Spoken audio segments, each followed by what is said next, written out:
meron po akong re-recommend na napakagandang product about sa usapang relo. Ito po siya. Napakaganda po siya. Yan. Kung patibayan lang naman ang hinahanap nyo, pwede na ito. Ang pagpipilian po ninyo. Rubberized po siya. Yung hindi rubber na po, hindi siya makunat. Talagang maganda ang pagka-rubber niya. Di kagaya ng iba na rubber sabi nila, pero na pupunit naman yan. Talagang maganda. Soft na talaga yung pagka-rubber niya. Gawa po siya sa stainless. Waterproof na rin po siya. Ito waterproof at nakasil po ito. Ang kagandahan lang po dito, meron siyang stopwatch, meron siyang alarm, pwede pong iset niyo yun. Doon sa loob po, meron doon nakikita nyo parang maliit na relo. Doon, kung nakikita nyo doon. Saka meron siyang parang maliit na digital yan.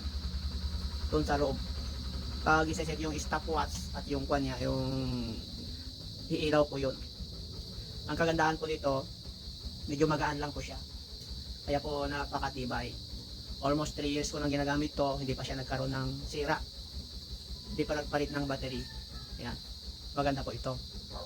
Dahil hindi po ako gumagamit ng mga metal na relo. Kasi kung minsan nakakati yung kamay ko, pagkaroon ng parang burutong. Kaya hinanap ko yung satisfy akong relo. Ito. So dito ako nagandahan. Ayan po. Lalo na sa mga kalalakihan, pwede po itong pang forma, pang rider, pang hiking. Napakaganda po ang klaseng relo nito.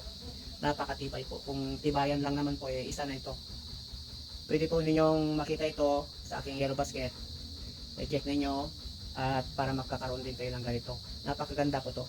Parang napakasimple kamo, pero pag nandyan na, iba kung nasa inyo na talagang hawak nyo. Nakikita nyo talaga ang kagandahan nito. Nakikita nyo sa picture sa taas. Ganyan po ang itsura niya. Pero mas maganda kung hawak na ninyo. Napakatibay po ito. Kung minsan po naka-swimming pa ako, hindi po pinapasokan ng tubig.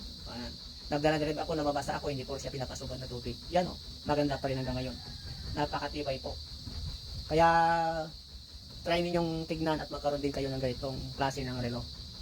Thank you.